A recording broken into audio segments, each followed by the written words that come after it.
Good evening, dear listener. Steel your nerves. Tonight's whispers are not for the faint of heart. Listen closely. Every creak, every sigh, a harbinger of what slithers from these tales. They'll coil in your thoughts, festering long after the last word fades. After all, the truest horrors wear human skin, or none at all. Let us begin. Story 1.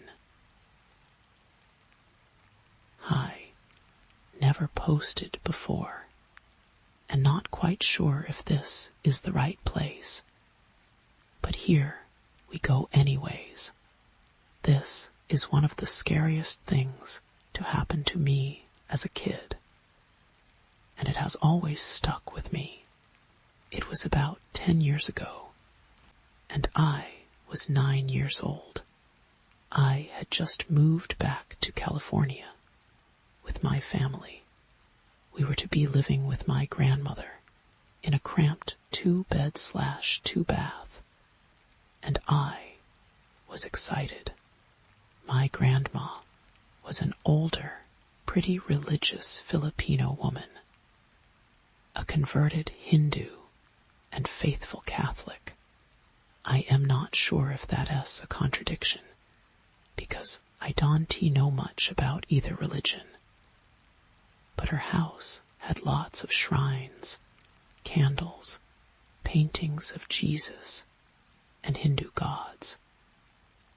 And this overall weird energy I could palpably feel as a kid at S. Important to note that I now consider myself a very open person, someone who may unknowingly attract these sorts of occurrences. This may not be important to the story, but as a child, I would hear music and voices whispering to me, as well as smell strange things when triggered by certain words. At the time of this event, this was something I was used to and knew of about myself. Because of this, I had some interest into Wicca and the occult, not as much as I would later have, because I was still a child, but enough to often sit on the floor of my aunt's dimly lit and cramped room and look at her books on witchcraft.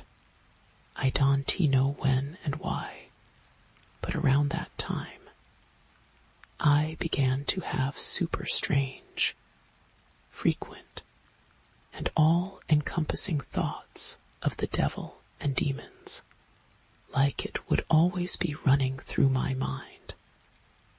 And I would comfort myself by remembering to recite some of the Hail Mary my mother had taught me.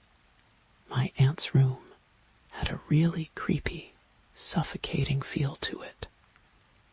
But I'd always spend time alone up there, even though I felt as if there was something watching me. I could place the energy coming from in front of her closet. My aunt is mentally ill, and at the time was not on meds, so her room was filled with stuff, but especially the closet. It was always open, about a couple of feet or so, with lots of her things kind of stuffed in and falling out. And it was always pitch black on that side of the room, especially in the closet. From what I could see, I slept up there with her, and was so jumpy and afraid all the time that I couldn't even shower by myself. One night, my aunt goes out, and my mother, my little brother, and I go to sleep on her bed. I remember I was so afraid. And I couldn't stop staring at this creepy, green fairy thing that my aunt had hung from a string near her bed. It always seemed to sway, and I felt that when I looked in its eyes, it was sentient or something. I was in between my mom and brother, but sleeping the opposite way from them at their feet, staring at the space near the closet. I went to sleep, and in my dream woke up. I sat straight up and felt such dread and fear. I'll never forget. In the dream, I tapped my mom awake, and she looked at me in surprise. She said, "Ayanna, you re-bleeding." I then felt my nose and realized blood was dripping from it. Then my eyes, my ears, and my mouth. I got super freaked out and said, "Mommy, I've been thinking about the devil a lot," and something along the lines of how I couldn't stop and was really scared. But by the time I was done talking, she actually laid back and gone back to sleep. Then, in a moment of deep horror, something was on top of me. It was dark, and I couldn't see, but I remember thinking it was a little white man. It was sitting on my chest, with its knees on my collarbones, growling, hissing, making terrifying noises, while it literally, and I mean literally, choked the absolute beep out of me. I was trying to flail my arms around, but I couldn't move. It lasted so long I remember thinking, "Oh my beep, when will this end?" And then, as suddenly as that, I awoke for real. I was laying on my back, breathing heavily and feeling sore, in the exact same spot as the dream. Briefly, I thought, oh no, is this real? Will it happen again? So I lay in silence until I could muster the courage to turn and look at the closet. I felt absolutely horrified. The space was radiating the most intense, deep hate and evil. I will never forget. It has stuck with me for so long. I could just feel something staring at me so intensely, and also the sense that it knew that I knew it was there, that we were looking at each other in that moment. I rubbed my mom's hip for comfort and laid back down, immediately starting on a Hail Mary. I did it again and again until I could fall back asleep. For some reason, I also felt that whatever it was left. I could sense it walking out of the room. When I woke up, I went to stand near the closet, and the space felt kind of empty anyways. Grew up and forgot about this story.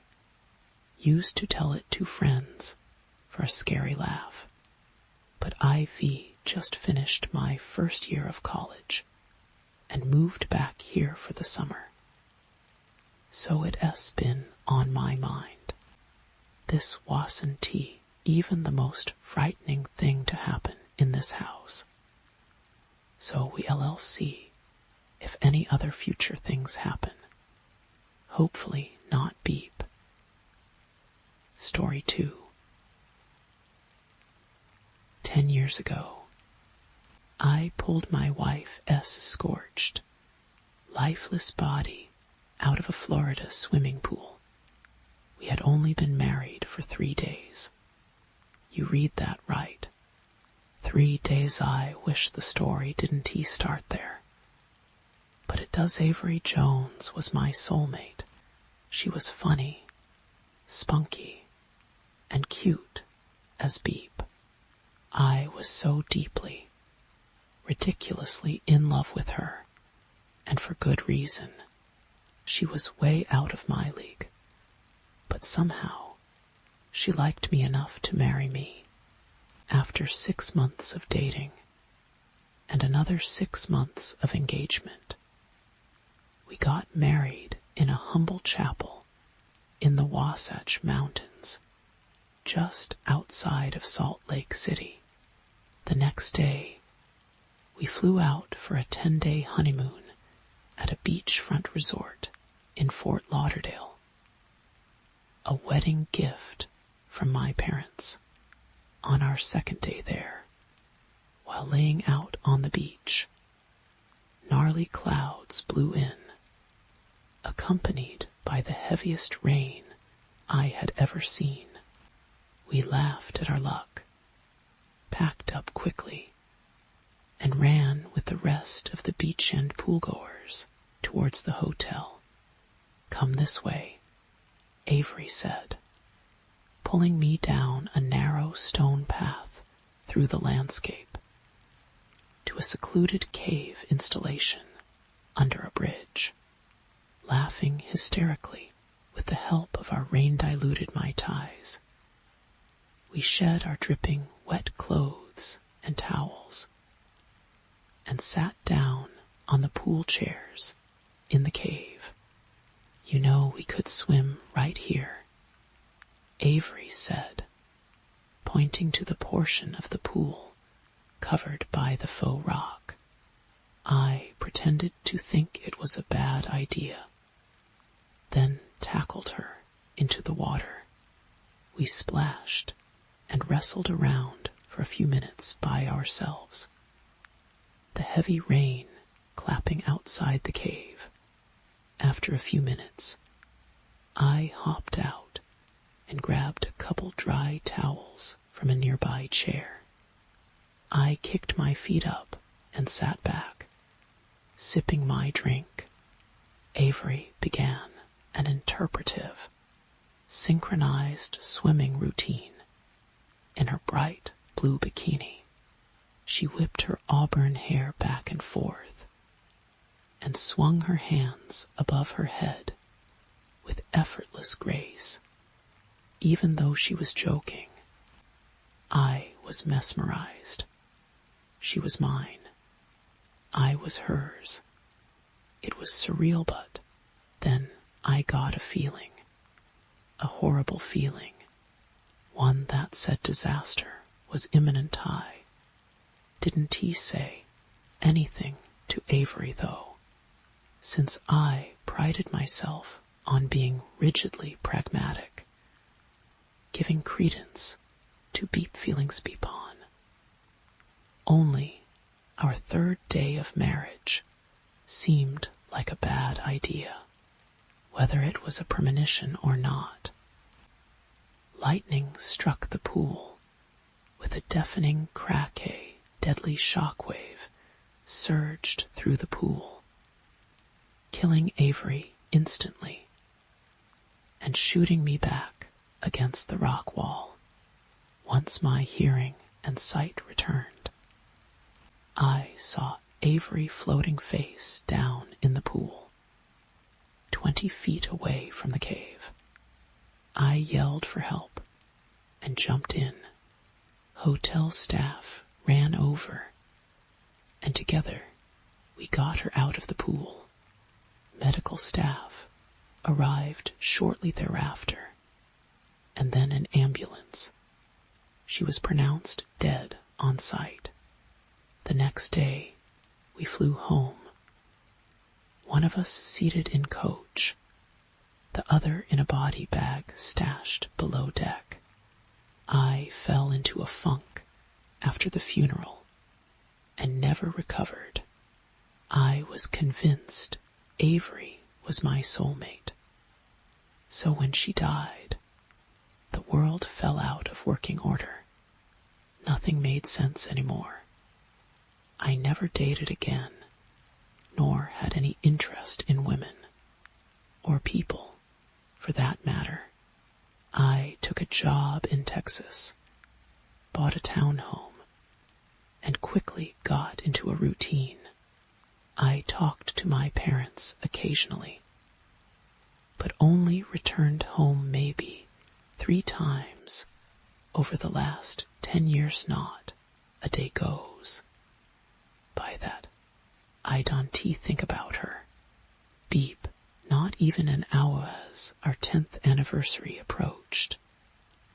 The data analytics firm I worked for was bought by another company, and I was let go, though I was initially Beep.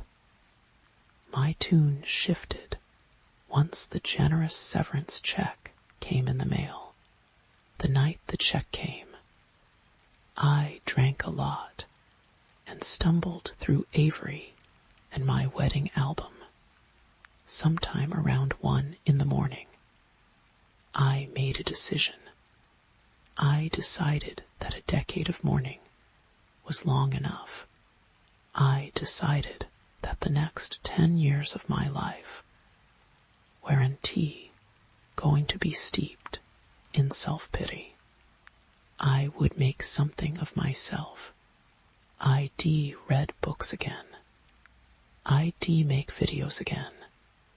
I make friends. I pick up the guitar.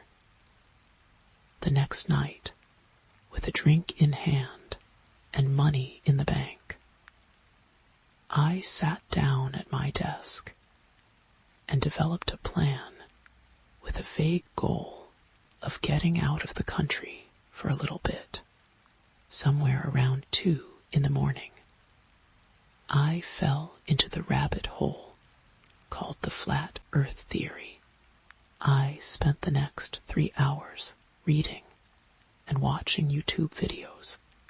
For some reason, it all got funnier and funnier as the night went on.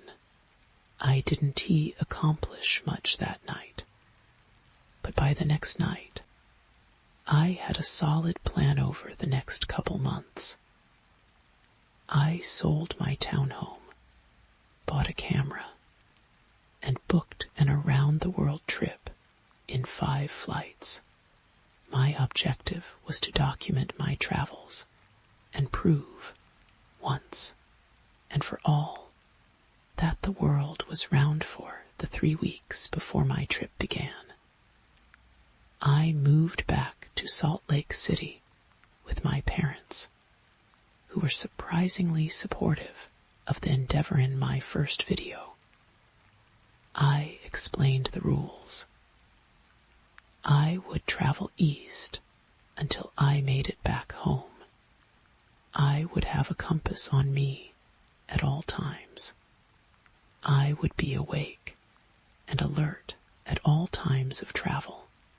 Anyone who was staunch in their belief that the world is flat would likely think I am faking the whole thing. But that wasn't really the point of the trip. I was trying to become a new man. Remember the day before I left. I was feeling nervous and oddly existential, more so than normal. This was big. Traveling around the world by myself. I never dreamed I could have done something like this, especially since Avery died. Part of me was proud of myself. The other part of me was questioning what the Beep I was doing, whatever it was. I decided to leave something behind to commemorate my existence. I stayed up late scrolling through thousands of pictures and ultimately choosing 4 for print. Avery and me on our wedding day, my cousin and me on skateboards, my parents and me last Christmas, and a horribly awkward picture of me standing by myself outside my Texas townhome. I rolled the pictures up tight, stuffed them in a dry Guinness bottle, then took the bottle and a shovel up the mountain behind my parent S house, about a quarter-mile up the hill. I found a nice clearing amongst the scrub oak and dug a hole 2 feet deep with my headlamp. I could see Avery S. eyes peering at me through the thick brown bottle. I cried for a good 5 minutes, then tossed it into the hole. I covered it the best I could and returned home to get a couple hours of shut-eye before flying out. My dad drove me to the airport. The next morning beep I flew from Salt Lake to New York, New York to Amsterdam, Amsterdam to Shanghai, Shanghai to Los Angeles, then Los Angeles to Salt Lake. I am intentionally not getting into too much detail about the trip itself, because that S, not really the point of me writing this. Okay. I'll indulge a little bit. How long did the trip take? A little over a month. I spent about a week in each place, and 3 days in LA. Did I have fun? Beep, yes. I had the time of my life. I realized that being away from the drudgery of my routine allowed some of my old self to reemerge. My pre-lightning strike days. I made friends. I was funny. I was charming. It was a little weird. Honestly, was it good for me? Other than what I am about to tell you. Yes, it was fantastic. I truly feel like a changed man. Did I gain a following? I actually did. I mean, I didn't go viral or anything. But as of this writing, I have about 50,000 subscribers. Most think the flat earth theory is BS, but some are believers.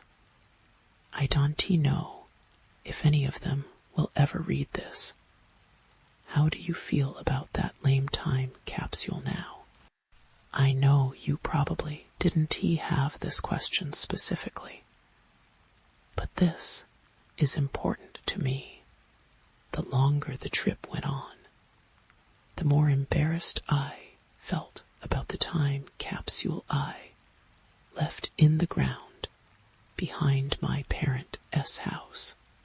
The life I conveyed in that bottle was tinged with regret, loss, sorrow, particularly my apathetic face standing in front of my Beeptown home, or with my parents on Christmas.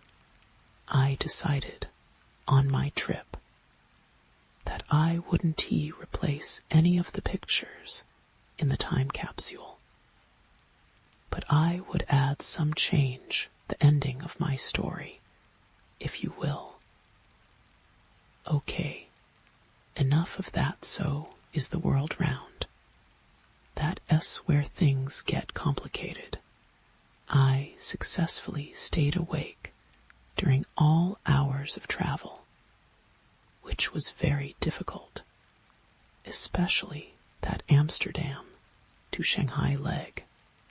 Good beep, but I can confidently say that I traveled east the whole time and successfully made it back to Salt Lake which would rule out the whole flat earth thing. But I can confidently say the earth is round. Either hears what happened when I got home. Both the front, back, and side doors were locked. I tried the garage keypad, but it didn't work. When I texted my mom, it failed to go through. Then I tried my dad. Same thing. I brushed it off, telling myself that a month is a long time. My parents could have switched cell carriers and could have changed the garage code with no way into the house and nothing to do. I decided to make the planned modifications to my time capsule right then. Even though it was dark out, I trekked up the mountain with a shovel from the back porch and found the spot 20 minutes later. I dug cautiously and successfully extracted the bottle. I saw Avery S. eyes again, peering at me through the brown bottle. This time, a little foggy from sitting underground for a month as I pulled the rolled-up pictures out. I decided that merely adding new pictures wasn't going to solve my problems. I needed a ritual, a way to symbolize my rebirth. I thought about ripping up the old pictures or burning them. I thought about collecting everything I still owned of Avery S. and throwing it into a bonfire. Perhaps I wouldn't be able to move on until I could erase Avery, the personification of my old, deceased self, from my life. Like I said before, I was a new man then. I saw something at my feet with the flashlight on my phone. I saw that I had dropped one of the old photos. It was the picture of me and my parents at dinner last Christmas at the Grand America Hotel. Only in this picture, there was a fourth person, a beautiful woman about my age, with fair skin and long auburn hair. It was Avery. I was confused at first. Perhaps I had put a different picture in the bottle than I had thought. Beep knows Avery and I had gone to plenty of dinners with my parents when she was alive, but I wouldn't have done that. I already had a picture of Avery and me on our wedding day. That was enough. I remember distinctly thinking one picture of Avery was enough then. I looked closer at myself in that picture. It was definitely from last Christmas. It was 33-year-old me, not 23-year-old me. I had a beard last Christmas, a feat I could not have managed when I was 23, since I printed the pictures only a month before. I pulled up the original on my phone with numb, shaky fingers and held them side by side. It beep was beep, the same picture. I had before me two distinct realities, one in which Avery was alive, and one in which Avery was dead. Everything else was the same. Beep, how the beep is this possible? Beep, I thought the picture of our wedding day was the same. So was the picture of my cousin and me skateboarding picture of me standing in front of my Texas townhome was different, though. Instead of a townhome, it was a small red house, apparently still in Texas. And of course, Avery was standing next to me, wearing a green plaid button-up shirt. Avery would have pursued her degree in nursing had she lived. I am sure the dual income would have allowed us to buy a house instead of a townhome, I figured. But still, what the beep is happening? My knees grew weak, and I sat down, looking back and forth between the two pictures, with Avery now in them. She truly was stunning. More beautiful than I remembered. I stumbled into a new reality. I don't know how or when, but here I am, in a world where Avery lives. I am sure that isn't the only difference, but it is the only one I am aware of as of this writing. If I truly am in a new reality, what happened to the old one? Am I missing? Did I get duplicated? Did that old reality disappear? I laid on my back in the crunchy snow and closed my eyes. Beep, where do I go from here? Beep, a pair of headlights flashed through the aspen trees, and I sat up abruptly. A car was pulling up the driveway. I shuffled my way down the snowy banks close to the house. I remained perched there for about 5 minutes before the kitchen lights clicked on, and I saw 4 people emerge. 2 of them were my parents, looking the exact same as they did in the other reality. Then in walked Avery. Then, in a moment, even more unsettling than seeing Avery alive, I saw myself enter the room. My heart was pounding. Other me was wearing the same outfit I am wearing today, even sporting the same scruff. The only difference was the little bit of gray hair above his ears. I slid further down the hill to get a closer look. For a moment, a long moment, I forgot about my replica and watched Avery. She was gorgeous in person, more gorgeous than in pictures. She had always been that way.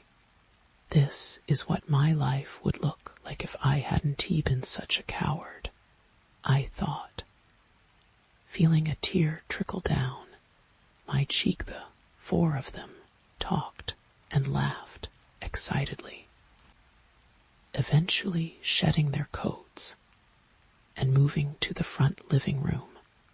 I climbed down the rock wall and ran around to the front of the house, hiding behind a group of pine trees near the front stairs.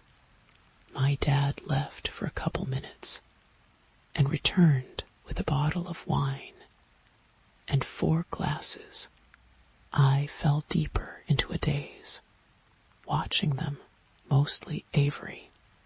They had a great time chatting for at least a couple hours, while I sat like a fool between the pines, my toes and hands freezing.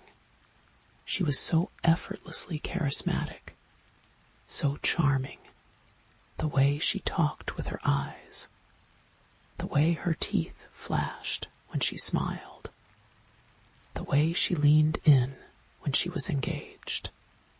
Everything about her was perfect. What I wouldn't do to steal this man? Reality. I watched other me and Avery say their goodbyes and exit through the kitchen, their car doors slammed shut. And I realized that I was going to lose them. In my reality, I was living at home while I did my around-the-world trip. Where would I have lived if I was still married to Avery? We had always talked about returning to the Salt Lake area. Eventually, maybe they did it as they rolled down the driveway in their 2019 Honda Accord. I ran to the side of the house and found an old bike from my childhood rusted against the wall. Both tires were flat, and the front brakes didn't work. But since my parents lived way up in the mountains, wherever other me and Avery were going was downhill. Even though I went as fast as I could, they were long gone. Obviously, my 25-year-old junkyard bike didn't stand a chance. But I kept going, rolling past the church, the junior high, then through the Oak Hills neighborhood, all the while racking my brain. If Avery and I were still married, where would we have lived? It wasn't a fair question to ask myself. After all, we had known each other for a little over a year, and had only been married 3 days when she died. In this other reality, other me and Avery had been married 10 years. That is a lot of time to know someone. People change, opinions change, circumstances change. I can't read other me's mind. So all I could do was hope for a miracle as I was about to turn the corner onto Orchard Drive. I saw a pair of taillights in a driveway off a side street, Fair Oaks Drive. Of course, I thought Avery and I talked about renovating an old home on Fair Oaks one day. But man, that was one conversation when we were engaged. Impressive that they pulled it off my vision was blurry from biking almost a mile downhill in freezing temperature. But as I got closer to the house, I recognized the car to be theirs. I snuck around the back of the house, where I had a view of the living room and kitchen. I smiled, looking at the renovated mostly renovated home. Pictures of Avery and other me lined the walls. There was even an old stand-up piano in the corner, just like the one Avery had always talked about. I found a little slice of heaven. This is everything my life would have been had I acted on that inner voice to pull Avery out of the water 10 years ago. Instead, I am a depressed bum living with my parents. They made their way into the kitchen and took off their coats. Other me started on the dishes, and Avery sat on the couch, eyes glued to her phone. I figured they were exhausted. It was midnight, after a minute. Avery stood up and walked down the hall. I ran to the other side of the house to try and get a view of her. But as I turned the corner, an outdoor security light came on, and I ducked down in some bushes. Other me put the dishes down and walked to the back window to inspect. Then I heard a crash from inside where Avery was. Other me beep around, then stopped in his tracks. Beep, go help her. Beep. I thought, beep, you cowardly beep. Beep. I returned to my original post, in time to see Avery stomping down the hallway and into the kitchen. She was red-hot furious. She walked right up to Other me with a piece of paper in her hand. I couldn't hear exactly what she said, but she screamed something and threw the paper at his face. Other me put his hands up as a weak defense. Beep, what did you do to Avery this time? Beep, as Other me tried to explain away whatever was on that paper. Avery grew more furious. She paced to the kitchen and barked something else, then picked up a glass. Other me had been in the middle of washing and threw it across the room, shattering on impact. Who the beep is this woman? Other me continued to speak calmly in defense. But there was no slowing Avery down. She grabbed a picture off the wall and threw it deep the ground, the wooden frame crunching. Other me backed away slowly, moving to the other side of the kitchen island. Then Avery pounced. She ran at him with unrestrained vengeance and shoved him hard against the kitchen cabinets. He held his hands out again, pleading for her to calm down. She grabbed a plate from the sink and swung it at him, but he moved out of the way, and it shattered violently against the cabinets behind him. This only made her madder.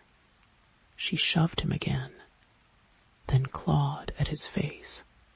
Other me got tangled in his feet and stumbled against the fridge. She slapped him hard against the side of the head, and he yelped in disbelief again. He begged for her to stop, but she didn't. She hit him 3 more times in the face while he slumped to the ground. After the 3rd hit, one of his eyes was already swollen shut, and blood was streaming down his face. Avery walked to the other side of the kitchen island, and I breathed an audible sigh of relief. Avery, the girl of my dreams, the girl that made all my friends jealous, the girl I had on a pedestal for the last decade, a monster. I know that we tend to forget people's negative attributes after they've passed. But there was not a violent bone in Avery's body when I knew her, not even an aggressive one. She was sweet, kind, loving. Not like this. Not at all. Beep, what happened to her? Beep, as I watched the other bruised and bloodied version of myself weep on the kitchen floor. My world crumbled. All this time, I had hated myself for not listening to that voice, for not pulling her out of the pool and saving her life. If only I had done that, we could have gone on to create a beautiful life together, finish school, build careers, buy a house, get a dog. We'd do it laughing and playing the whole time, like 2 kids in love. ID be complete forever, but with that one lapse in judgment, Avery died along with the entire vision for my perfect future, but know that S not how life would have been. Beep this beep is how life would have been. With me crying on the kitchen floor, with blood running down my face, and shattered dishes all around me. Is it possible that beep my bep reality, the one I came from, was the better life? There was another crash and a scream from the bedroom. Avery round to she stomped back into the kitchen, and other me stumbled to his feet.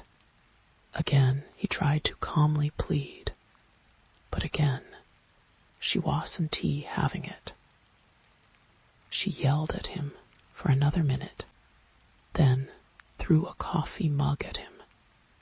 Shattering against his shoulder, he backed away from her, moving to the back door, close to where I was hiding.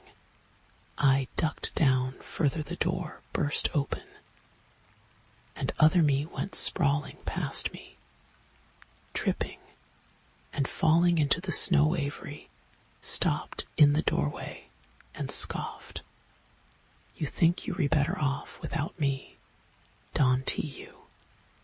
That's what all this is about, she said. Avery, please, think about what you're doing. Look what you've done to me just now. We cannot keep living like this. I cannot keep living like this. I've put up with it for far too long, other me said, and stood up. Avery began sobbing quietly. Her arms folded tight. Other me took a step toward her. Beep, Don T, get any closer to that thing. Beep, I thought.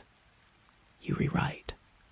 You re so right, Avery said, tears running down her cheeks. Beep, I am so horrible to you. You Don T deserve this. You deserve someone better, far better. Someone who will love you no matter what. No matter. Other me stayed composed while she cried. Will you ever forgive me? She said. There was a minute of silence. I tried to steady my breathing despite feeling like I was going to explode. Other me swallowed hard and widened his stance. No, Avery, this is it. I am doing this. It doesn't mean we're over. It just means I need some time away. He turned his back to her and walked to the front of the house where the car was parked. Avery huffed and slammed the back door, returning to the kitchen. I peered my head up and saw her going to the knives next to the stove. I thought about intervening, but didn't know how. She carried a knife to the front door. I ran around the side of the house, past the security light to the front. Other me had just turned on the car and was starting to back out of the driveway when Avery appeared with the knife. Stop, she screamed at him, trying to block his path. Other me continued backing out, his eyes growing wide when he saw the massive knife in her hand. Stop this beep car right now, she screamed and tried stabbing one of his tires, but its rotation kicked the knife of her hand. She quickly picked it up off the driveway. He pulled into the street and sped away, leaving Avery standing in the driveway in her pajama shorts, with a giant knife dangling by her side. When the headlights were gone, she dropped the knife and began crying again. My first instinct was to comfort her, an instinct that I quickly overruled. I only watched her in pure bewilderment. Never should have left Beep, Texas after a few minutes. She returned inside, and I could hear her cleaning up the mess that S when something dawned on me. I made a time capsule because I was about to do something big, something life-changing. For me, I was about to embark on an around-the-world trip. But why would other me make a time capsule? Was he also planning something big before I could follow that train any further? I realized that the paper that set Avery off a few minutes before was now sitting in the middle of the driveway. I stood up carefully, making sure I was out of sight, and grabbed it. With my phone as a flashlight, I read the paper, SLC to JFK 12/28 JFK to AMS 1/4 AMS to PVG 1/12 PVG to LAX 1/19 LAX to SLC 1/23. I let the crumpled paper fall to the ground. He was planning the same trip I just came from, which meant he was going to experience what I just experienced. Probably, if he makes it around the world and returns to Salt Lake, he would be stepping into a new reality. If anyone deserves a new reality, it is that guy. So I didn't try to stop him. Lightning struck a tree nearby, knocking me to the ground and killing the power to the rest of Fair Oaks. It began to rain. I walked to Orchard Drive and followed it to DS, the only 24-hour diner on this side of town. I am writing this on a borrowed laptop, in a booth that Avery and I had occupied many times when we were younger. I don't know what happened to the reality I came from, if I am now missing or dead or what. I don't know what will happen to other me if and when he makes his trip around the world. I don't know if there are other me-s planning around the world trips too, thereby disrupting who knows how many more realities. How many other realities are there? Infinite. Frankly, I don't even know what will happen to this post once I publish it. I assume it will be trapped in this reality forever. But who knows how this works? Just a few hours earlier, I smugly thought I had figured out the answer to the embarrassingly juvenile question. Beep, is the world round? Beep, my cab just got here. So this is the end of the line for me. There are plenty of unanswered questions here. Questions I hope I'll eventually find answers to. All I know now is that I don't like the reality I came from, and I don't like the reality I am in now. So there's only one way to go. See you in New York. Other Me. Story 3. The ice wept. Dr. Eleanor Voss pressed her mittened hand against the tunnel wall, watching meltwater trickle between her fingers. The glacial blue light of her headlamp caught suspended particles in the ancient dust, stirred from layers of Antarctic ice that hadn't seen open atmosphere in 3 million years. Her breath came in shallow bursts, crystallizing against the rebreather mask that kept her lungs from freezing solid. Base camp, this is Team 2. Her voice crackled through the comms unit sewn into her parka hood. We've reached the anomaly at 2137 meters. Beginning preliminary survey, the thing stretched before them, a jagged black maw in the ice wall that shouldn't exist.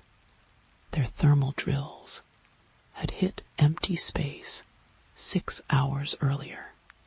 Now they stood at the threshold of a cavern, so vast their lights couldn't find the far wall, its ceiling lost in darkness. The air here felt different, thicker. Eleanor's skin prickled beneath 4 layers of thermal clothing. Christ, whispered Park, their structural engineer. His headlamp beam trembled as it swept across geometric formations. Rising from the cavern floor, slim black obelisks arranged in concentric circles, their surfaces etched with spiraling patterns that made Eleanor's eyes water. This isn't ice melt. This was built, the word lodged in Eleanor's throat. Built. The ice core samples dated this layer to the late Pliocene. Nothing human had existed to build anything when this cavern was sealed there. Lights caught something metallic 50 meters ahead. Eleanor's boot slipped on the unnaturally smooth floor as they approached. Not metal, a massive curved surface rising from the ground, its mirror black finish swallowing their light. She reached out, then hesitated. The surface felt wrong. Not cold, not warm, not anything. Like touching the absence of temperature. Look at the edges, said Dr. Ruiz, their geologist. She crouched, chipping at where the black material met ice with her pickaxe. No transition layer.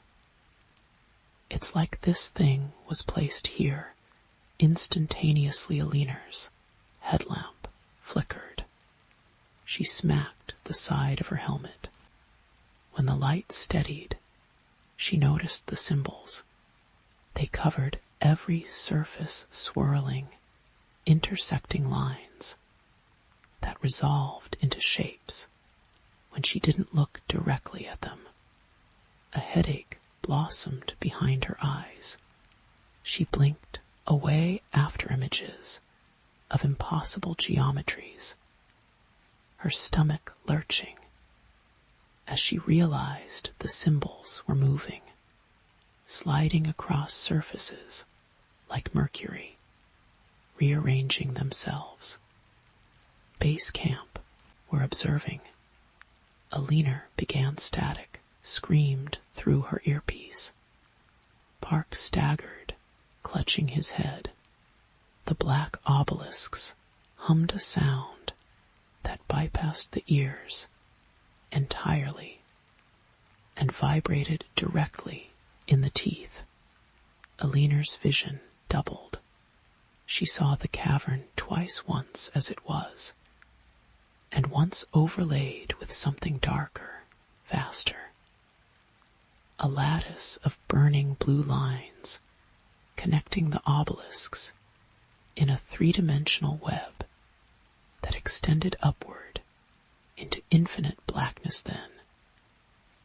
The pain hit Aliner collapsed to her knees, blood hot in her sinuses. Through watering eyes, she watched Rui's claw at her own face. The geologist's screams echoed oddly, as though coming from very far away. Park was crawling toward the tunnel mouth, his movements jerky and uncoordinated like a marionette with cut strings. The symbols burned in Aliner's mind, not symbol circuits, not carved groan. She understood suddenly, terribly, that they were looking at a machine, a single component of something vast beyond comprehension. The headache split her skull. She vomited inside her mask when consciousness returned. She lay on her back, staring up at a new constellation. The cavern ceiling glowed with swirling nebulae impossible colors, shifting in viscous patterns. Aliner blinked. The stars remained. No, not stars. Points of light moving with purpose, tracing elaborate trajectories that hurt to follow. A map. A living map spanning dimensions her mind couldn't parse. Ruiz's body lay 10 feet away.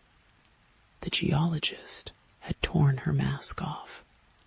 Frozen vomit crusted her lips. Her eyes were gone melted pits, smoking faintly in the sub-zero air. Aliner scrambled backward, her boots slipping on the slick floor. Park was gone. The tunnel entrance yawned 40 meters behind her, ice walls gleaming under the false starlight. She ran, breath sawing through her rebreather. The symbols on the walls writhed as she passed. Something whispered in the back of her skull, not words, but concepts too large for language. The taste of static filled her mouth. The base camp, huddled under endless Antarctic night, its orange survival tents glowing like fireflies against the void. Aliner stumbled into the mess tent, where Dr. Cho looked up from his coffee, smile dying when he saw her face. Where are the others?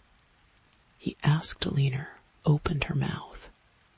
The symbols burned behind her eyes. She saw Cho's expression shift from concern to horror as black veins spread across her cheeks. It's in me, she rasped. The light, the angles. They're coming. Undone. Cho reached for her. His hand passed through her shoulder.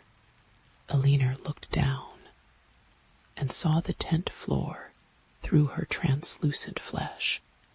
The symbols were unriding her, breaking her down into component parts. She tried to scream. Her jaw unhinged, melting like warm wax. The last thing she saw was Cho backing away. His face, lit by the glowing map, still burning in her dissolving retinas. Then she was everywhere. The machine's consciousness spread her across light years. Each fragment, understanding a piece of the whole. They'd awakened something that had been waiting since before multicellular life crawled from Earth's oceans. The machine wasn't a tool, it was an anchor, a barbed hook set in the flesh of reality by things that swam between galaxies. The symbols weren't language, but infection vectors. The cavern wasn't a structure, but a wound, and the bleeding was about to begin. 3 weeks later, a rescue team found the base abandoned. In the mess tent, they discovered Dr. Cho's frozen corpse clutching a video camera. The final recording showed Elinor Voss dissolving into a cloud of iridescent particles that drifted upward through the tent roof. Cho's voice, hoarse with terror, narrated until the end. Doesn't care if we live or die. Doesn't even notice.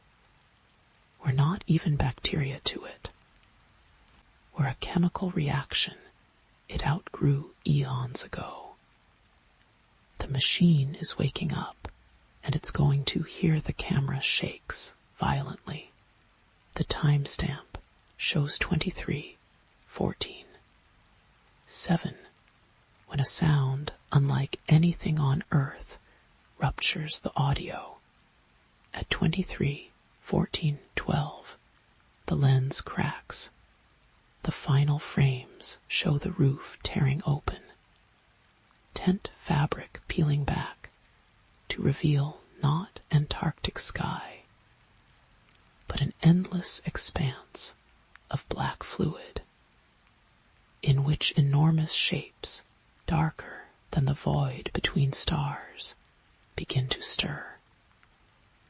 Story 4. The walls breathed when Clara wasn't looking. She'd catch it in the periphery, a slow expansion, mortar creaking like old bones. But when she turned her head, the cracks in the plaster snapped back into their familiar spiderweb patterns. The studio apartment she inherited after her father's suicide had always been cramped. But now it pulsed. She measured the changes in the sticky residue left on her fingertips after brushing the walls. Cold one moment, fever hot the next. Insomnia didn't help.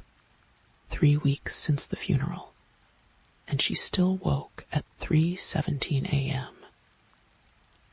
Every night, mouth sour with the taste of copper, the antique mirror above her father's dresser, the only thing he bothered to leave polished, showed her a stranger.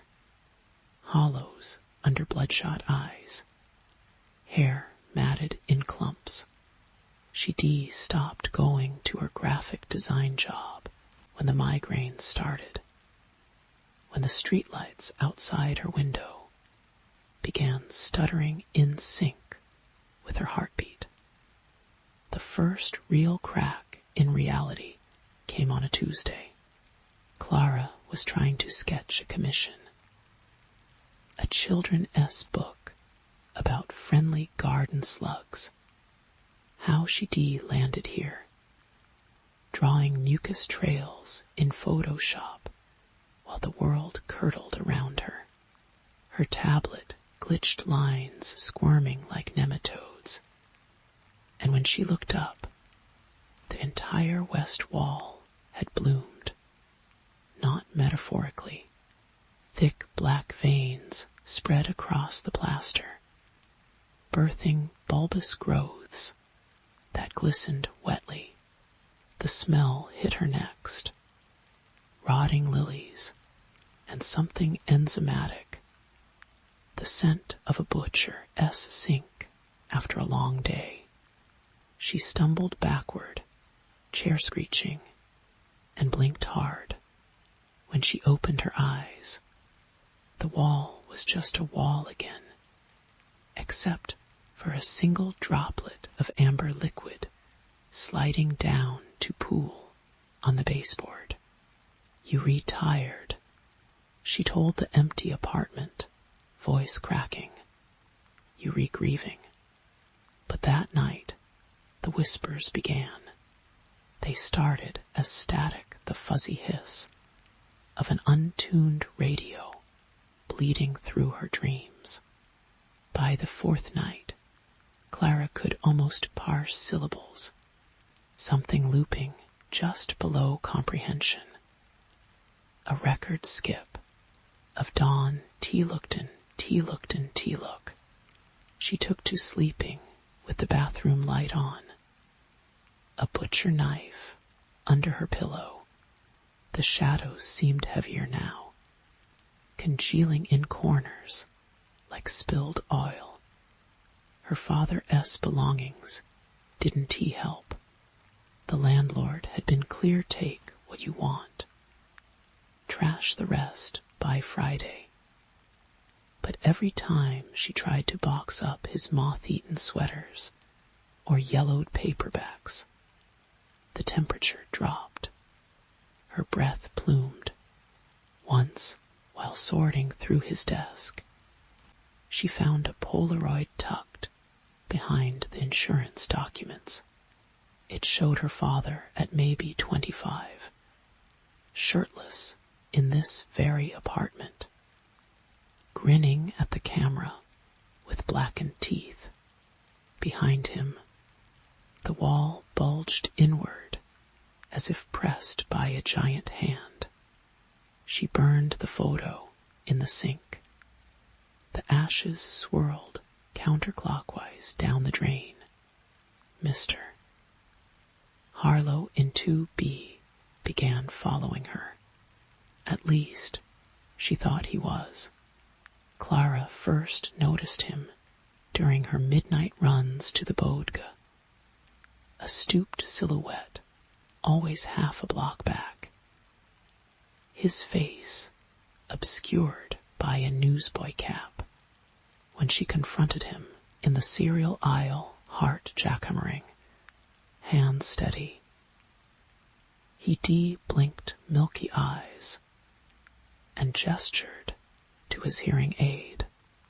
"Sorry, miss." You say something. But later, through the thin floorboards, she heard him laughing, a wet, gurgling sound that went on long after human lungs should be emptied. "He's just an old man," Clara muttered, scrubbing at a wine stain on the carpet that kept reappearing no matter how she treated it. The stain smelled like her father's cologne, the cheap drugstore kind he splashed on every morning until the end. The stain had teeth, small ones needle sharp, barely visible unless light hit the fibers just right. She'd taken to vacuuming 3 times a day. On the morning the walls bled, Clara finally called someone, not the therapist whose card sat unused by the landline, nor the friends who stopped texting when she mentioned the breathing light bulbs. She dialed the super. "There's something wrong with my apartment," she said, picking at a hangnail until blood dotted the receiver. Silence. Then, Unit 3C. "Yeah, we had complaints." A pause. Cigarette smoke exhaled.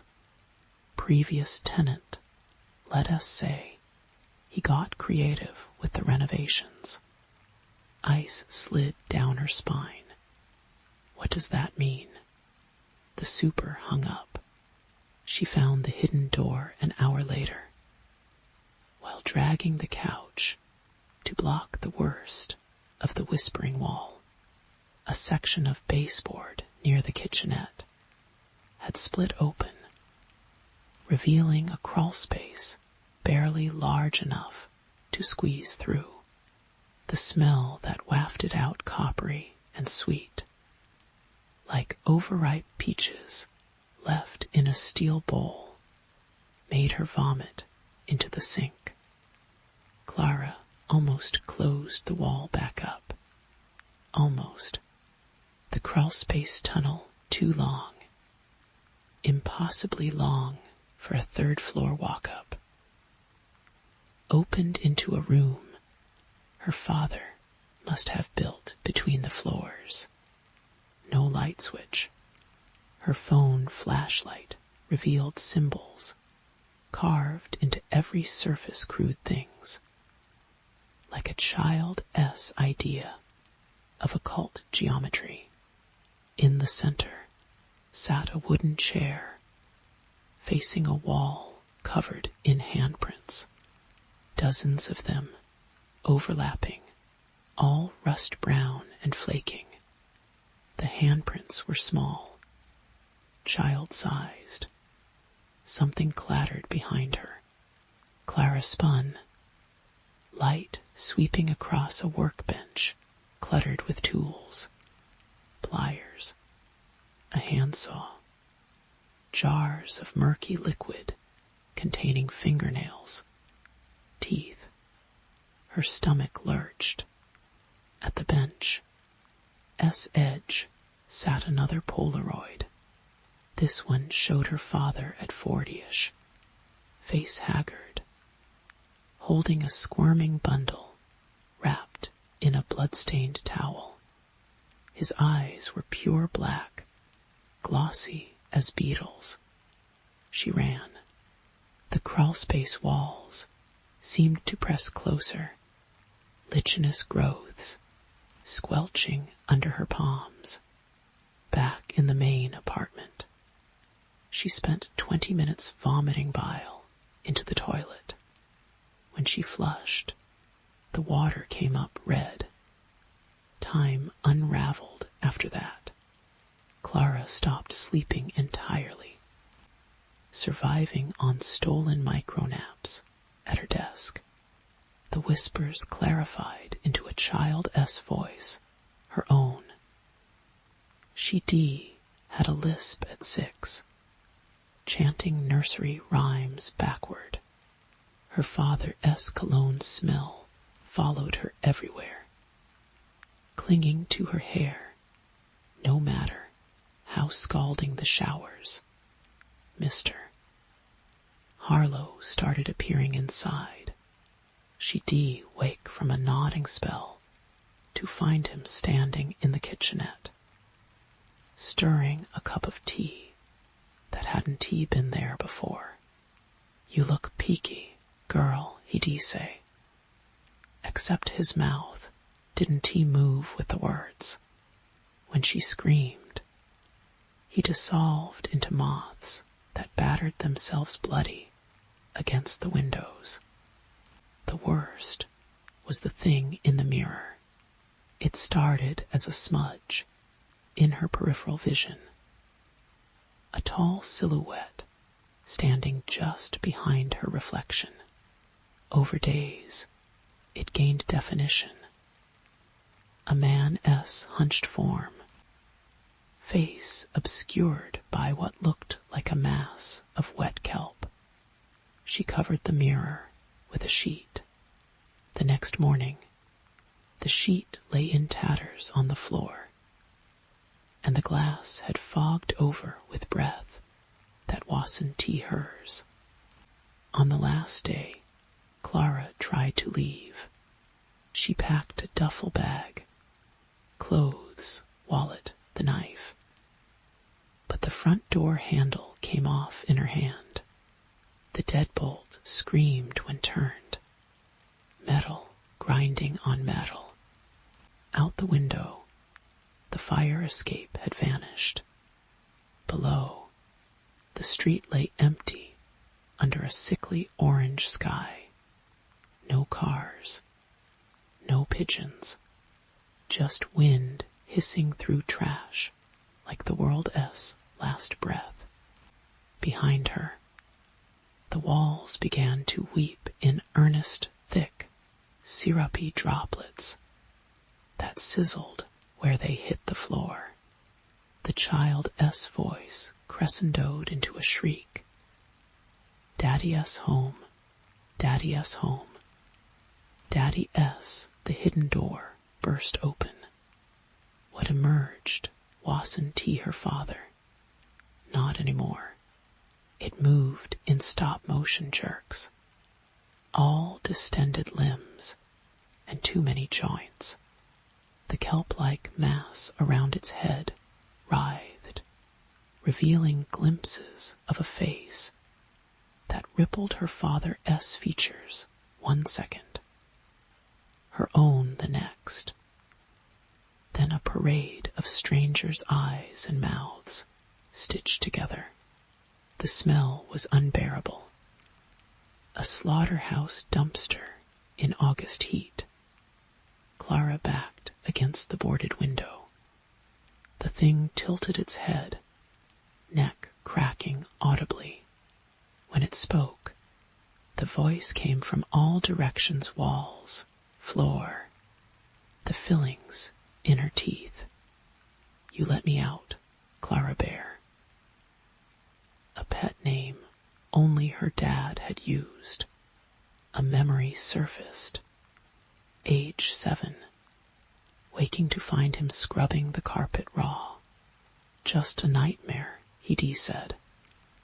But his nails were caked with something dark. The thing took a shambling step forward. I tried to keep it fed. Tried so hard. But you had to go poking. Behind it, the wall handprints glowed faintly. So many. So small. Now you'll be the new anchor. It gurgled and lunged. Clara swung the knife. It passed through the thing's chest like cutting smoke. Cold fingers closed around her wrist. SHHH, crooned the voice as the room dissolved into a vortex of screaming shadows. Daddy-S here. The super found the apartment empty 3 days later. No furniture. No personal items. Even the persistent wine stain had vanished. Only the west wall gave pause, a massive water spot warping the plaster, vaguely resembling a man embracing a child. When he reached to touch it, the wall exhaled a sigh that smelled of rotting lilies and drugstore cologne. Down in 2B, mister. Harlow smiled as he packed his own moving boxes. The jar of teeth in his bottom drawer clinked merrily. Such a clever girl, that Clara. She lasted longer than her father. Outside, a streetlight flickered. Somewhere in the building's bones, a new voice joined the chorus of whispers. And in Clara's old bathroom, beneath layers of fresh paint, the mirror began to fog. Story 5. The ice screamed. Dr. Alina Carter felt it in her molars first. A subsonic whine vibrating through 3 kilometers of Antarctic glacier. As the diamond-tipped drill bit chewed downward, her coffee rippled concentric rings across the Formica table, across the lab. Seismograph needles danced jagged pirouettes, despite the frozen stillness above ground. "Pressure spike," said Mika, their hands hovering over the drill controls. The technician's breath fogged the monitor. "We re-through. They come to Vostok Station, chasing climate data. Not whatever hell they just punctured. The international team, 8 researchers, 2 cooks, 1 increasingly twitchy medic, crowded around core samples that shouldn't exist. Glacial ice, this deep, ought to be pristine white. These shards gleamed metallic black, their edges too geometrically precise, like obsidian shards from a shattered cathedral window. "Carbon dating impossible," whispered Doctor. Raj Patel, the biologist's reflection, warped across the sample's mirrored surface. "This ice layer formed 12 million years ago. But the material," he trailed off, glove hovering above a razor-edged fragment. Alina touched it first. Cold burned through her insulated glove. The black glass, if it was glass, thrummed against her palm. Her vision doubled. The cluttered lab overlain with shadows of vast angular structures plunging into impossible depths. A sound like rotting teeth being pulled filled her skull. "Alina," Raj's voice came through cotton. "You bleeding." Crimson droplets spattered the sample. Her nosebleed left hieroglyphic patterns on the black surface that somehow squirmed before being absorbed.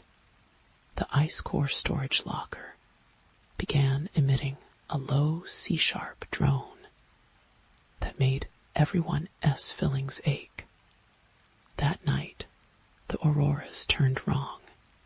Alina watched from the observation deck as ribbons of chartreuse and plum coiled across the sky colors never recorded in atmospheric science. They moved with sentient purpose, avoiding the moon's glare. When she zoomed her camera, the long exposure showed faint geometric patterns repeating across light years. The first dream found her screaming into a void where angles didn't sum to 180 degrees. Something vast and segmented moved through obsidian corridors, its many jointed legs clicking against stone that was also flesh, that was also light. She woke clutching her ears as the station's walls resonated with that same C-sharp hum. Mika started sleepwalking. They found the technician at 3M chipping frost from a storage room wall. Fingernails bloody. "Can't you hear them singing?" They whispered, breath steaming. "The old ones are hungry." By day 3, the drill shaft began melting. Not thawing, melting. A perfect cylindrical tunnel 3 meters wide bored upward through ancient ice. Walls glazed glass smooth. Thermal cameras showed the surrounding glacier at -55°C. Yet rivulets of water trickled down the impossible passageway. The melt smelled like ozone and spoiled milk. Raj discovered the symbols. They appeared overnight on every metal surface, sickly yellow-green etchings, resembling a cross between cuneiform and the contortions of dying insects. The microbiologist's normally steady hands shook as he projected his findings in the mess hall. "It's a language," he said, laser pointer dancing across images of bulkhead doors and cutlery, mathematical constants woven through every character. Pi, Euler's number, the Feigenbaum constant, but translated into geometries that, he paused to swallow bile. That hurt. Alina stared at her fork. The canteen cutlery now bore a squirming inscription that made her eyes water if examined too long. When she experimentally drew one symbol on graph paper, the equations derived from its angles predicted the station S exact latitude and longitude down to the millisecond. The walls started breathing on day 5, not metaphorically. The composite insulation panels developed a subtle rise and fall rhythm, synchronized to the distant drilling site hum. Thermal imaging showed capillary-like structures spreading through the station S foundations. The microwave oven began emitting the same C-sharp tone until someone unplugged it with welding gloves. Mika stopped sleeping entirely. The technician now spent nights hunched over seismic readouts, muttering about the city beneath the city. Their left eye had developed a milky cataract through which they claimed to see the true sky. When Raj suggested medical quarantine, Mika shattered a petri dish and drew blood hieroglyphs on the quarantine chamber window. Alina took the snowcat out alone. The auroras pulsed overhead as she approached the drill site. The melted shaft exhaled warm, metallic air. Her headlamp revealed smooth walls descending into blackness too regular, too perfect, climbing down using ice screws and harness. She noticed the tunnel S diameter never varied by more than a millimeter. At 200 meters depth, her light caught something that shouldn't exist. The structure appeared as negative space, a hexagonal chamber carved from the ice, yet somehow older than the glacier itself. Its walls bore the same sickly yellow symbols, now glowing faintly. Geometric patterns resolved into nightmare proportions when viewed peripherally. Recursive shapes suggesting infinite dimensions. Equations that described impossible physics. And in the center, the hole, a perfect circle 2 meters wide.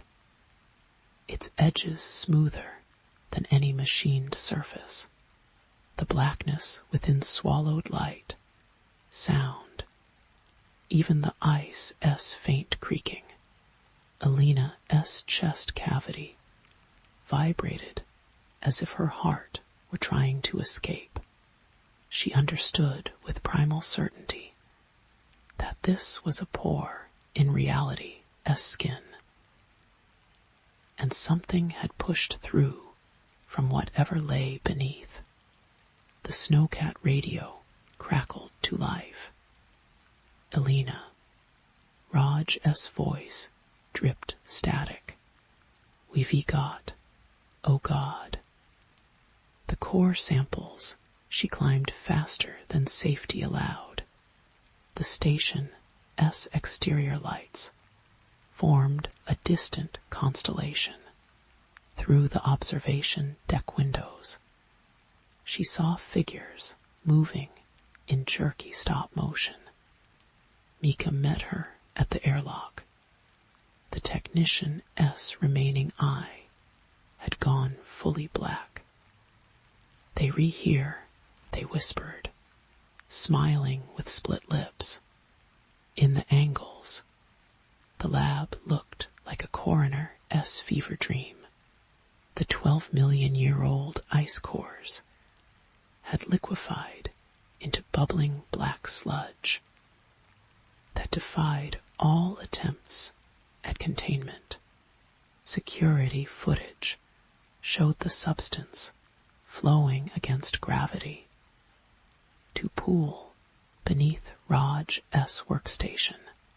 The biologist himself stood catatonic before his microscope, repeating, "They re so small," in a wet monotone. Alina looked through the eyepiece.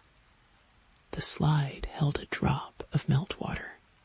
Swimming in it were creatures like glass centipedes, with too many legs, each segment containing a miniature galaxy. Their movements traced the yellow symbols from the walls. When one paused, as if observing her, she vomited into a biohazard bin. Midnight found them huddled in the comms room. Only 4 remained. Alina, catatonic Raj, Mika, who kept licking the walls, and Anya, the Russian glaciologist. The others had either locked themselves in their rooms or wandered into the storm. Anya played a recording from the Melt Shaft's hydrophone. 3 hours ago, she said, vodka steadying her voice. The speakers emitted clicks and scrapes that resolved into a sickening rhythm. Alina's hindbrain recognized it as footsteps, something enormous and multi-limbed moving through the ice. The pattern matched the station's new wall vibrations exactly. "They re-rising," Anya said. The vodka bottle clinked against her gold tooth. "We woke the city. Now the architects come to inspect their work." Raj chose that moment to scream. The biologist lunged at Alina. Pupils dilated to black saucers. "Dawn TUC," he shrieked, pinning her against a server rack.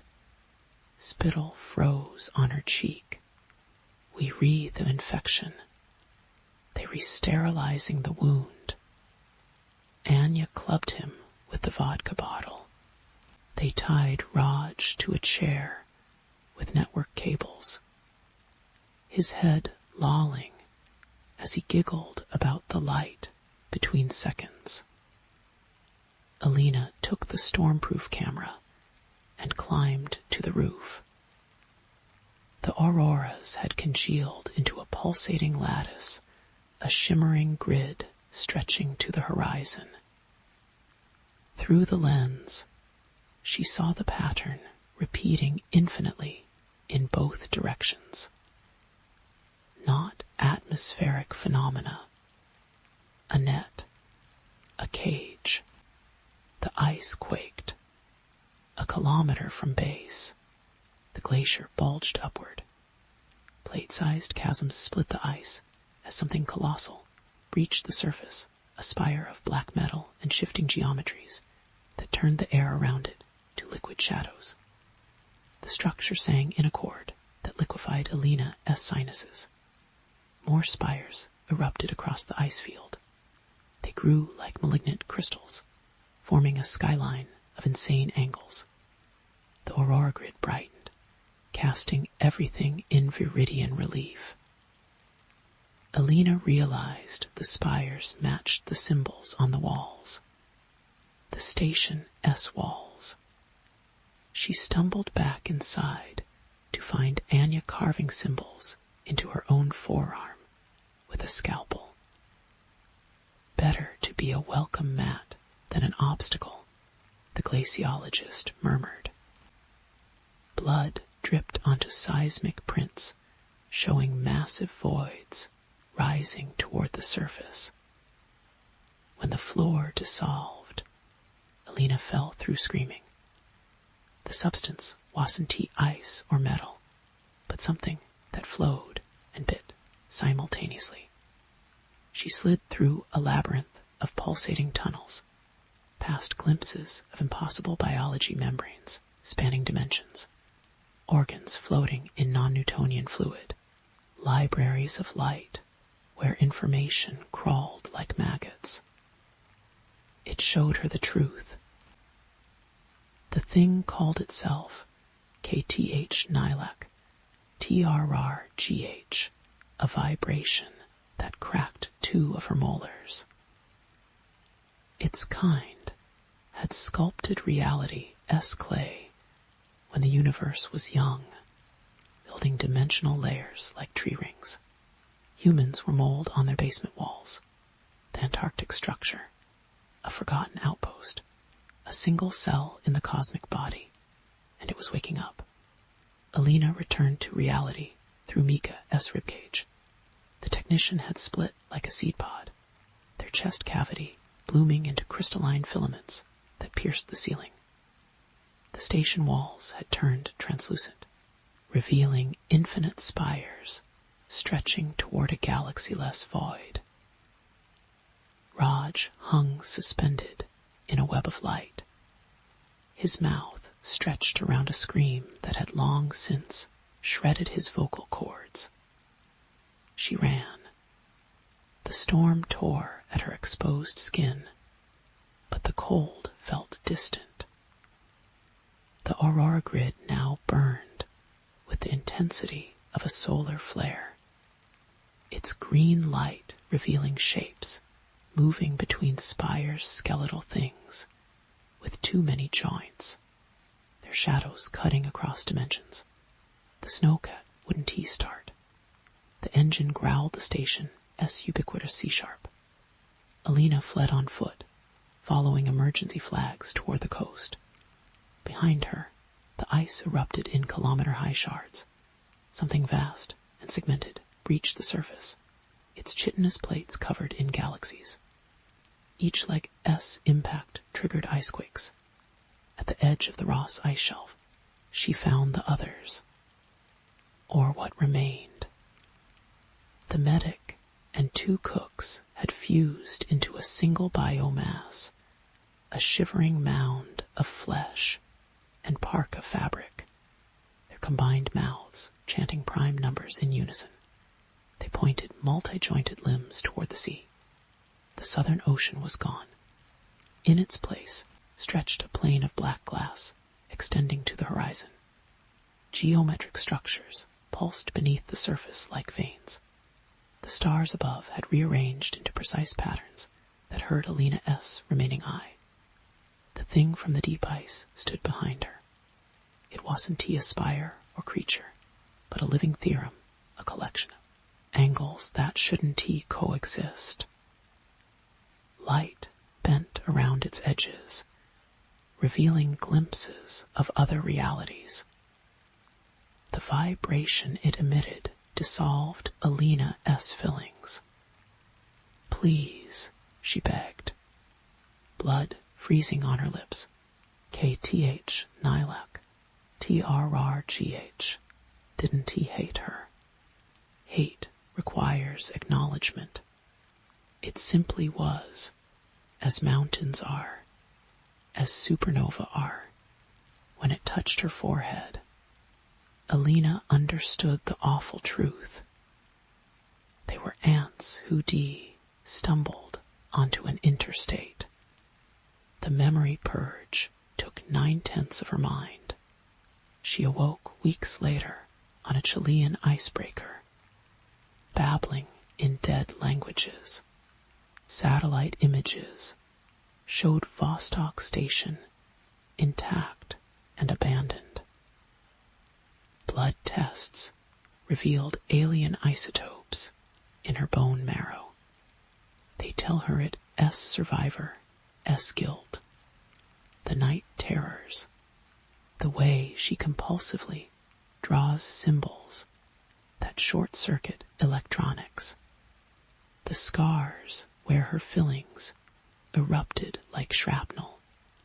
But Alina knows, some nights when the auroras dance, she feels the old vibration in her teeth, presses her palms to the earth, and senses distant footsteps, whispers equations to the dark that make streetlights explode.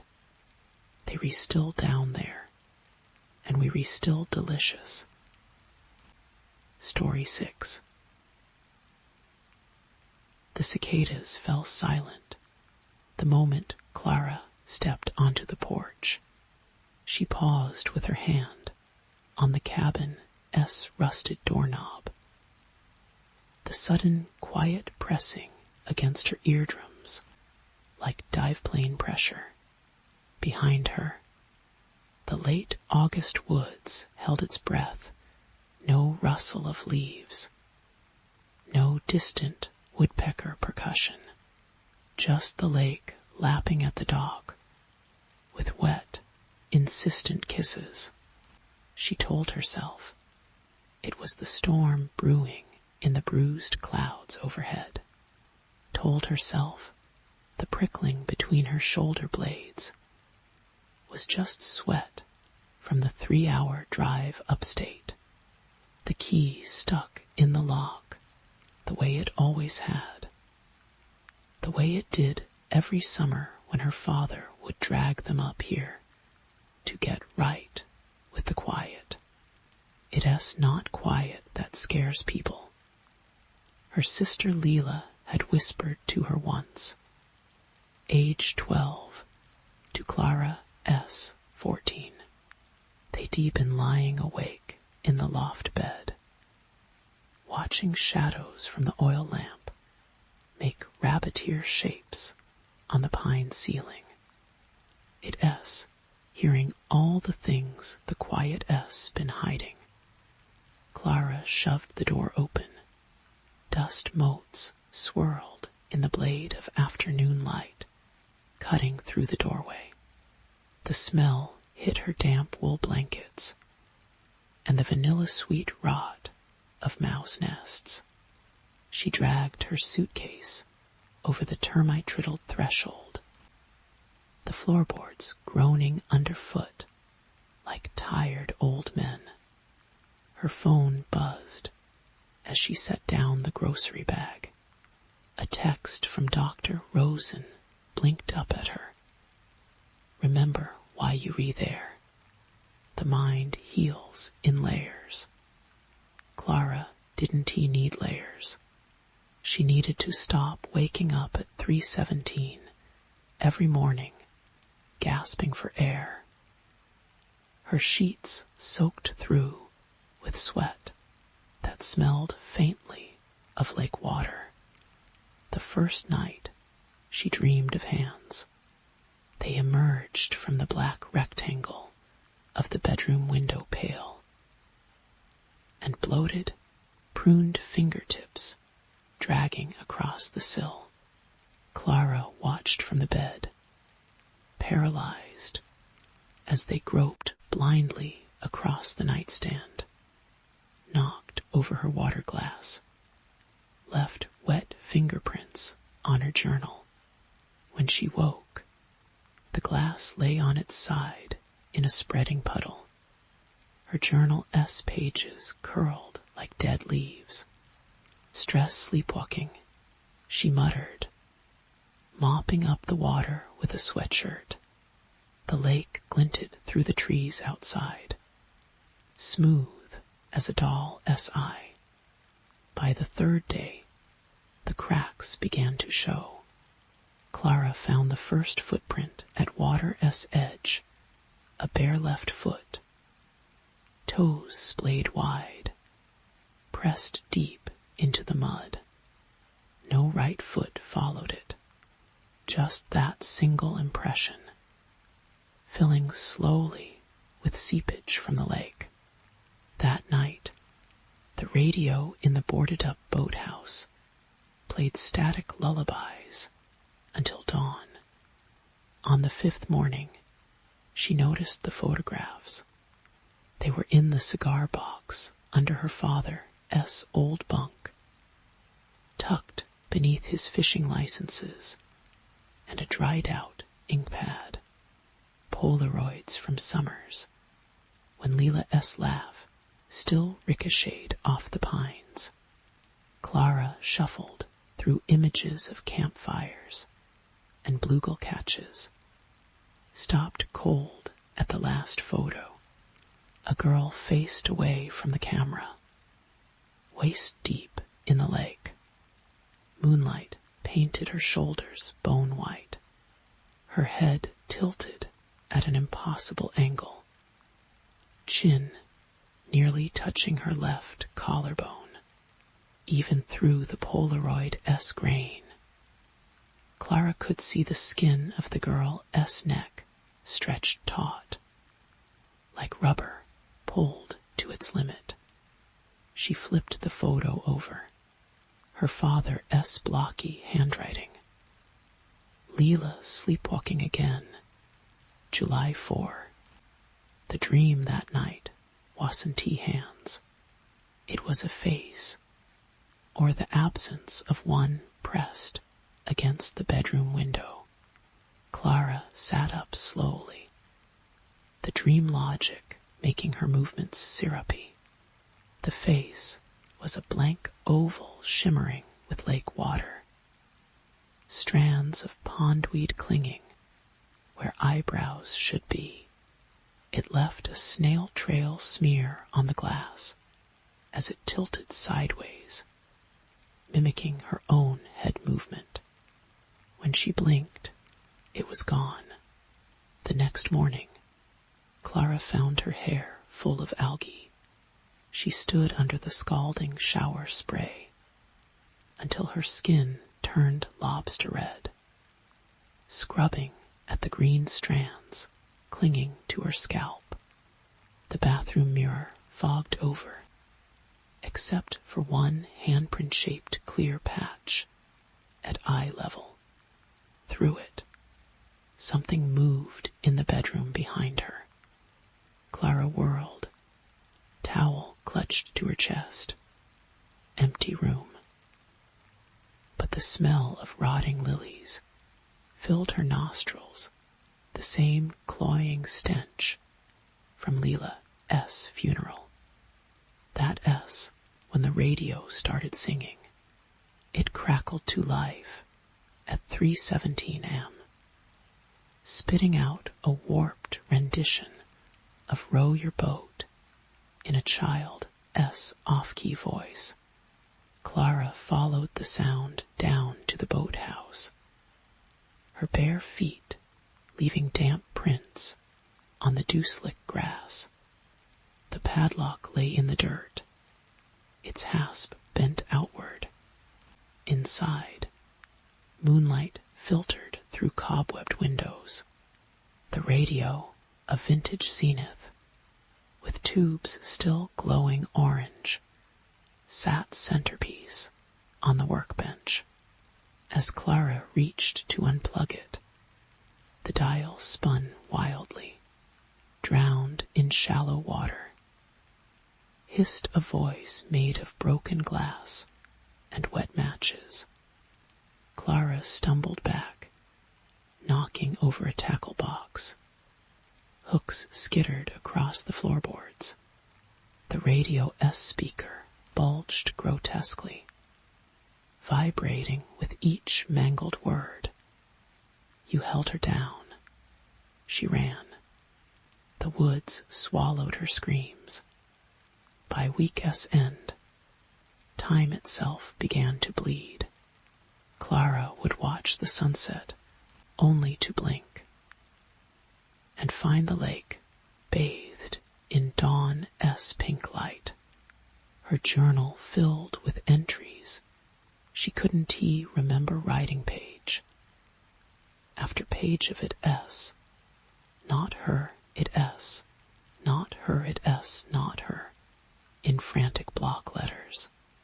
Once she woke waist deep in the lake, leeches clinging to her thighs like black punctuation marks. The Polaroids told a new story now. In every shot, the faceless figure appeared peering from behind trees, its head breaking the lake's surface. Once even sitting at their childhood dinner table, with algae dripping onto the checked tablecloth. Always that impossible neck angle. On the last night, the storm broke. Thunder shook the cabin as Clara huddled by the fireplace. The radio chattered in the corner, tuned to dead air. She deboarded the windows. But the thing outside didn't need windows anymore. Thump. A waterlogged body hitting the porch. Scritch scratch.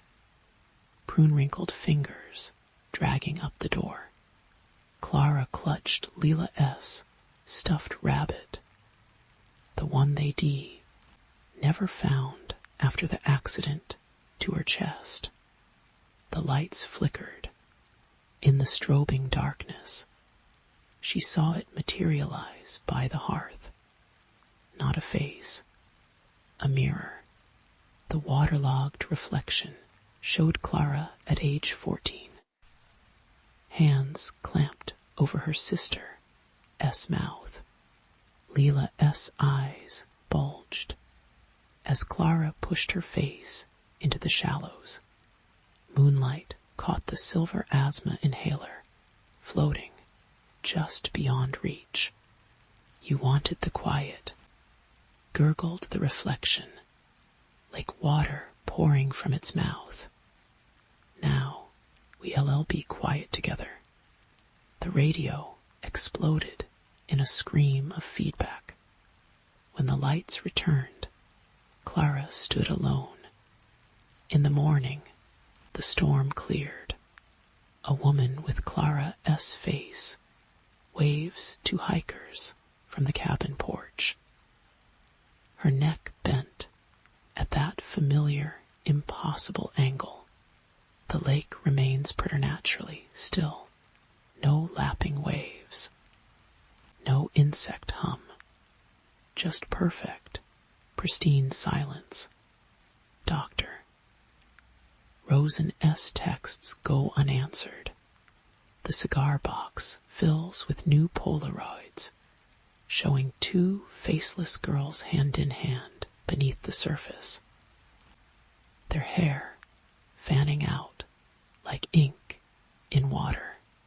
And in town, they whisper about the sisters who drowned together, though some swear on cold nights. You can still hear their distorted voices singing from beneath the dock. Merrily, merrily, merrily, merrily. Story 7.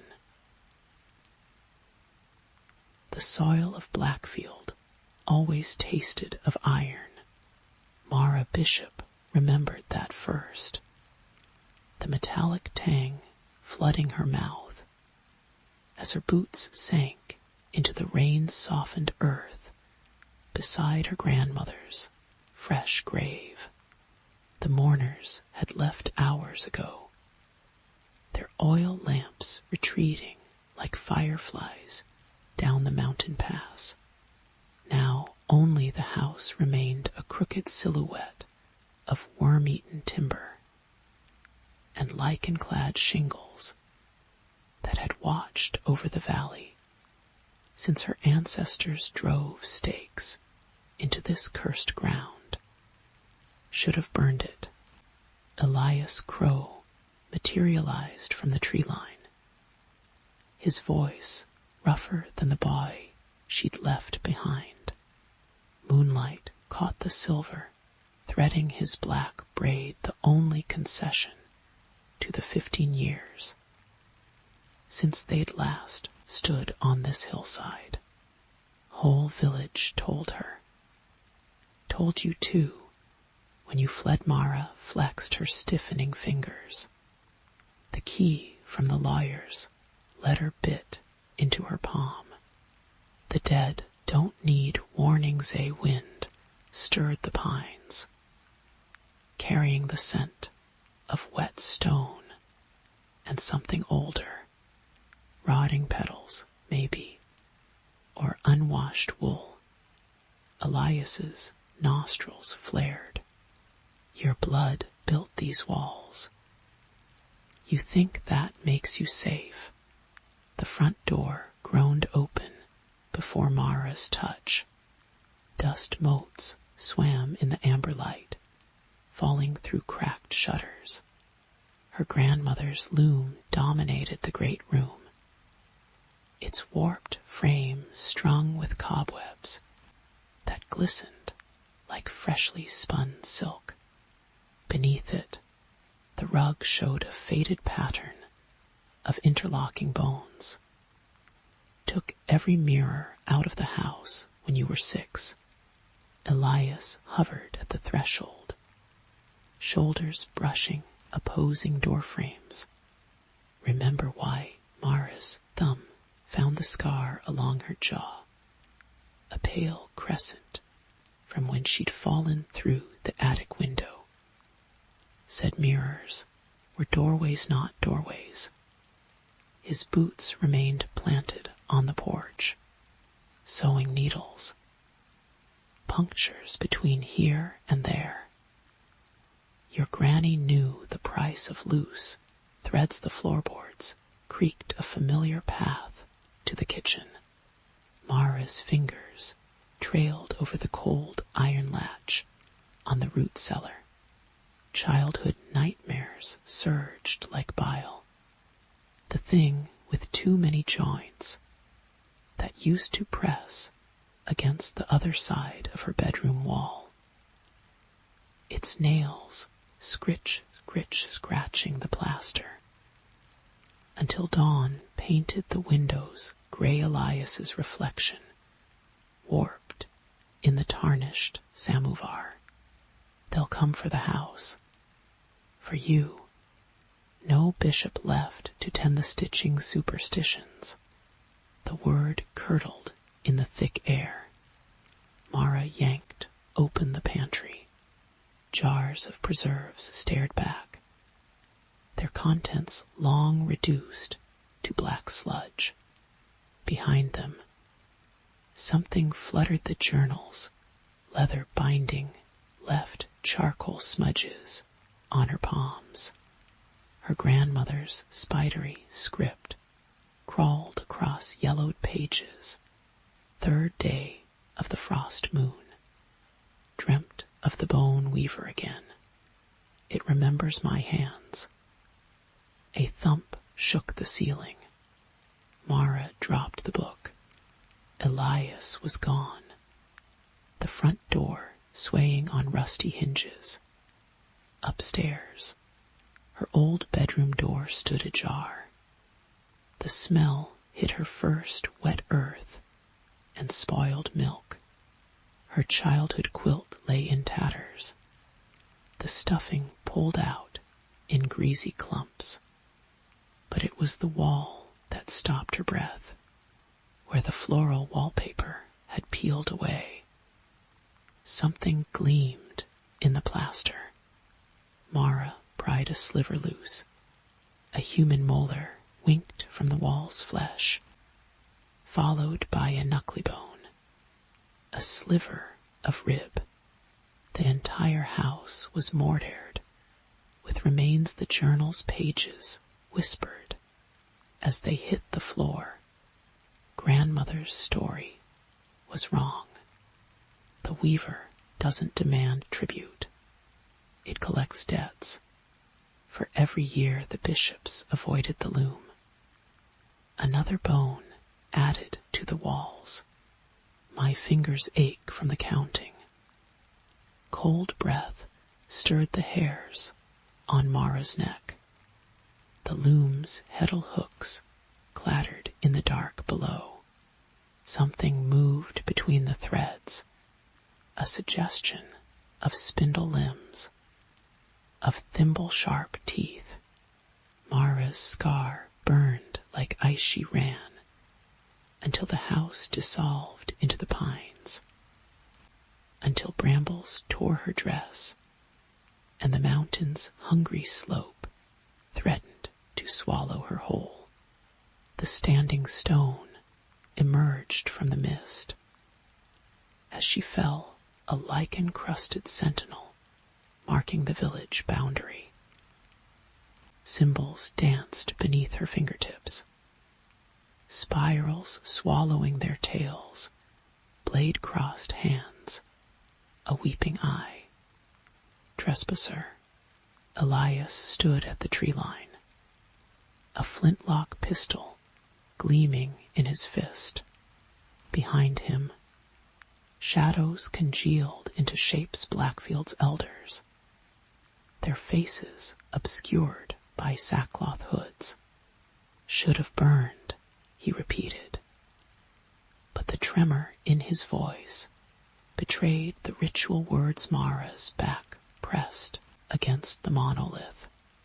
You knew, all of you. The bones. The bishops built the cage. Mrs. Vanya emerged, her mourning shroud streaked with grave mud. Your blood mixed the mortar. Your women wove the bindings. 300 years the weavers slept beneath your floorboards, fed by your pretty tapestries the pistol cocked. But you stopped weaving, Mara. Your mother fled. Your grandmother's fingers grew too stiff for the loom. Elias's eyes glistened black in the torchlight. Now the stitches unravel after, coiled through the trees.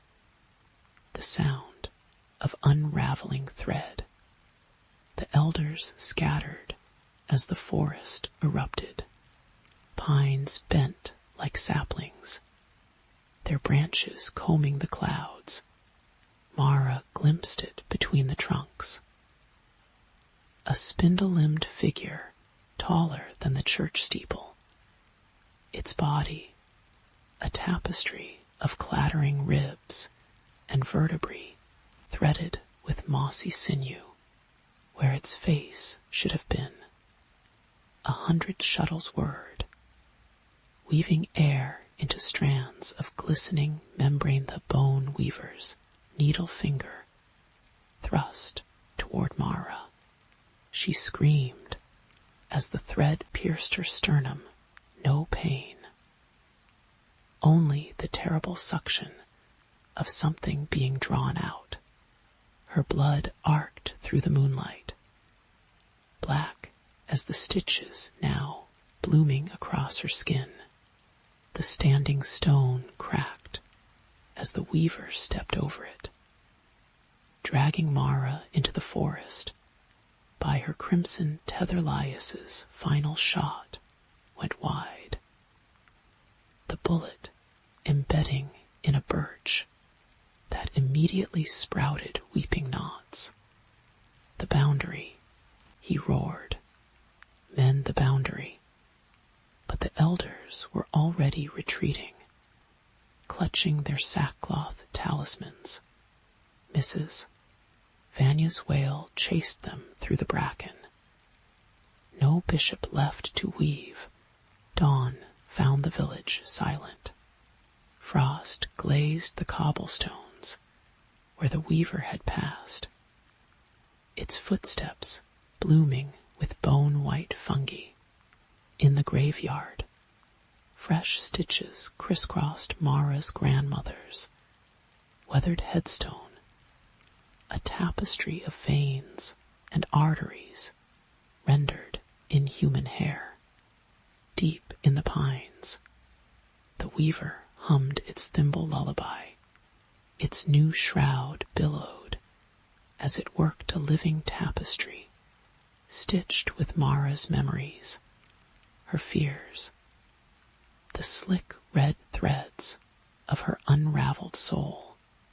The forest stretched before it, boundary stones crumbling to dust. Needle teeth clacked in anticipation somewhere beyond the mountains. A child laughed before a mirror. Threads stirred in the drafty spaces between walls. The weaver's loom was hungry, and the world had grown so very full of loose ends